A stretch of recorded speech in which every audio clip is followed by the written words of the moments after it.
नमस्कार मित्रों।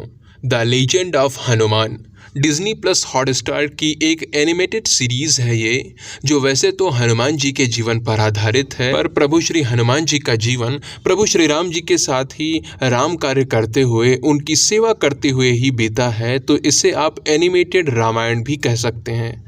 इसके 2 सीज़न पूर्ण हो चुके हैं और तीसरा सीज़न भी आ ही गया है।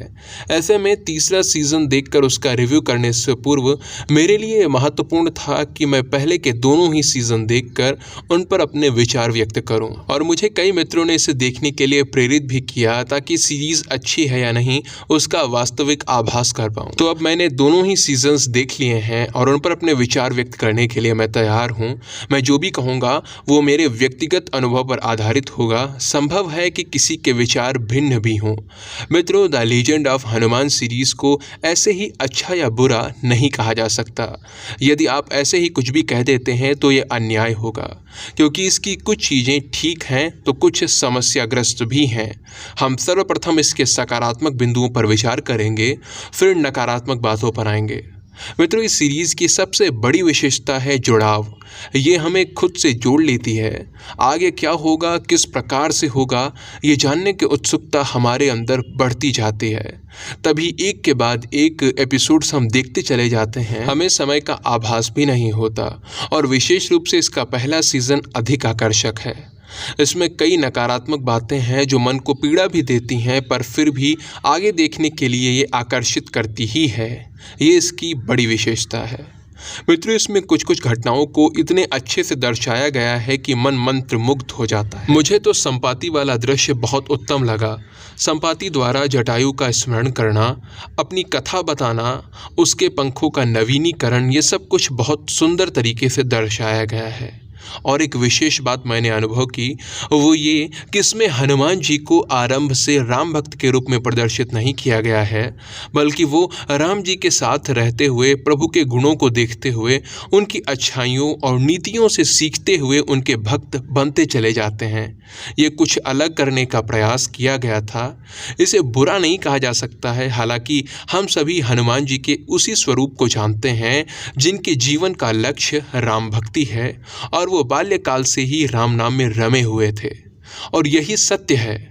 तो प्रभु से मिलने के बाद उनका भक्त बनना थोड़ा अजीब लगता है, पर फिर भी इन्होंने जिस तरह से प्रस्तुत किया है वो इतना अनुचित नहीं है। लेकिन अब मैं जिन बिंदुओं पर चर्चा करूंगा वो मुझे समस्याग्रस्त लगे। आप भी निष्पक्ष होकर समझने का प्रयास कीजिएगा। मित्रों, सर्वप्रथम बात तो ये है कि ये रामायण है, हमारा इतिहास है, और इतिहास में अपनी ओर से घटाना बढ़ाना बिल्कुल उचित नहीं होता। और रामायण तो करोड़ों लोगों की आस्था का विषय है, तो यहाँ पर तो आप किसी भी मूल्य पर क्रिएटिव लिबर्टी नहीं ले सकते। सकारात्मक रूप में कुछ दिखाना है तो दिखा भी सकते हैं, पर नकारात्मक रूप में कभी नहीं। मित्रों, इन्होंने अंगद जी को जिस प्रकार अपने पिता के वध पर क्षुब्ध दिखाया है वो मुझे उचित नहीं लगा। बाली अपनी मृत्यु से पूर्व अंगद को प्रभु श्री राम जी की शरण में छोड़ कर जाता है। यह तनय ममसम विनय बल कल्याण प्रद प्रभु लीजिए, गहिबाह सुर नरनाह आपन दास अंगद कीजिए। और अंगद जी भी किसी भी प्रकार के रोष में नहीं थे। तो इन्होंने जिस तरह से उनके चरित्र को आरंभ में दर्शाया है वो ठीक नहीं लगा मुझे। फिर बात आती है नल और नील की। द लीजेंड ऑफ हनुमान में नल और नील को जोकर की तरह प्रस्तुत किया गया है।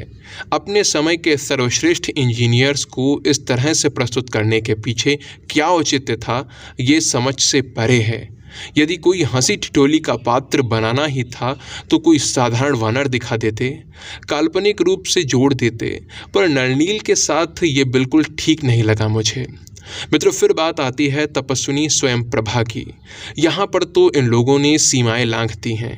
एक कल्पित कहानी जोड़ी है कि स्वयं प्रभा को शूर्पणखा ने बंदी बना लिया था और खुद उसका स्वरूप धारण करके उसकी शक्तियों की स्वामिनी बन गई थी। फिर बाद में हनुमान जी और उनकी सेना ने उसे मुक्त करवाया। ये देखकर मैं आश्चर्यचकित हुआ, क्योंकि इससे पहले मैंने ऐसा कुछ नहीं देखा था। मैंने सोचा कि शायद तुलसी रामायण में ये बात ना लिखी हो, तो मैंने वाल्मीकि रामायण में देखा वहाँ पर भी स्वयं प्रभा की कहानी तो है, पर वहाँ पर भी इस प्रकार का कोई वर्णन नहीं है कि शूर्पणखा ने कुछ किया था, उनकी शक्तियों का हरण किया था, उन्हें बंदी बनाया था, ऐसा कुछ नहीं है। मित्रों, आप ही बताइए ये काल्पनिक कहानी जोड़ने की क्या आवश्यकता थी? ये इतिहास है, कोई फिक्शन नहीं कि जो मनाएगा वो आप दिखा सकते हैं। मित्रों, अब बात आती है हनुमान जी के वायुपुत्र होने की, उनके जन्म की। तो मित्रों, ये सत्य है कि हनुमान जी पवन पुत्र हैं, वायु उनके पिता हैं। लेकिन जब आप हनुमान जी के जीवन पर ही आधारित, विशेष रूप से हनुमान जी पर आधारित कुछ बना रहे हैं, तो पूरी बात बताना आपका कर्तव्य बन जाता है। और यहाँ पर एक बार भी हनुमान जी के पिता वानरराज केसरी का उल्लेख नहीं किया गया है। अब ये निर्माताओं की सबसे बड़ी भूल है कि उन्होंने ये समझाने की चेष्टा तक नहीं की है कि वायु हनुमान जी के पिता हैं तो कैसे हैं, और हनुमान जी केसरी नंदन कहलाते हैं, अर्थात वानरराज केसरी भी उनके पिता हैं, तो आखिर वो कैसे हैं? मित्रों, यदि मैं इसे आपको समझाऊं तो ये बिल्कुल उसी तरह से है जैसे पांडवों के पिता महाराज पांडु थे, पर वास्तव में पांचों पांडव किसी न किसी देवता के मंत्र प्रसाद स्वरूप उत्पन्न हुए थे। उनमें से जो भीम है वो पवन देव जी के ही पुत्र हैं, और यही कुछ हनुमान जी के विषय में भी है। लेकिन मेकर्स ने ऐसा कुछ नहीं दिखाया है, और ये उन्होंने बड़ी भूल की है। जब आप हनुमान जी के ऊपर आधारित, विशेष रूप से हनुमान जी के ऊपर आधारित कुछ बना रहे हैं, तो आपको ये दिखाना चाहिए था। अब बात करते हैं अक्षय कुमार की। मित्रों, इन्होंने अक्षय कुमार को एक धर्मात्मा की तरह प्रस्तुत किया है, जो वेदों और शास्त्रों को पढ़ने वाला था, लड़ाई झगड़े से दूर रहता था। पर मैं ये जानना चाहूँगा कि मेकर्स ने अक्षय कुमार के बारे में ये जानकारी कहाँ से निकाली? आप प्रमाण दीजिए कि अक्षय कुमार इसी तरह का था। यदि आप प्रमाणित नहीं कर सकते हैं तो काल्पनिक कहानियाँ ना जोड़िए। एक राक्षस को बिना प्रमाण के ही भला दिखाकर आप लोगों को क्या मिलेगा? मित्रों, अब बात करते हैं उस बात पर जिसने मुझे सबसे अधिक कष्ट पहुंचाया, और वो है जय श्री राम का जयघोष ना होना। हनुमान जी अपना प्रत्येक कार्य जय श्री राम के जयघोष से ही आरंभ करते हैं। जब वो जय श्री राम कहते हैं ना, तो रोम रोम आह्लादित हो जाता है। हाँ, मानता हूँ इन्होंने हनुमान जी को बाद में राम भक्त बनते हुए दिखाया है, पर जयघोष को सम्मिलित कर सकते थे। इसमें हनुमान जी को कई बार गर्जना करते हुए दिखाया है, पर एक बार भी जय श्री राम का जयघोष नहीं। इसने मुझे पीड़ा पहुंचाई।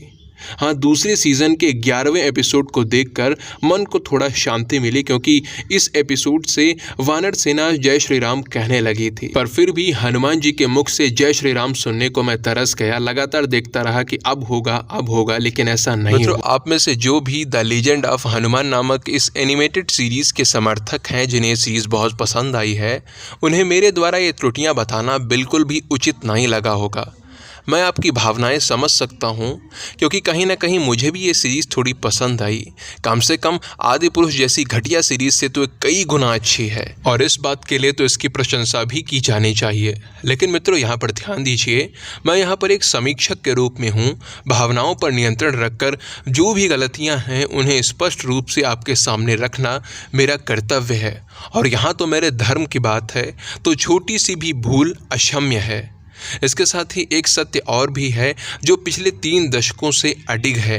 वो ये है कि रामानंद सागर जी द्वारा निर्मित रामायण को अभी तक ना ही कोई सीरियल स्पर्श कर पाया है, और ना ही कोई एनिमेशन, ना कोई मूवी। वो अभी तक प्रथम स्थान पर है।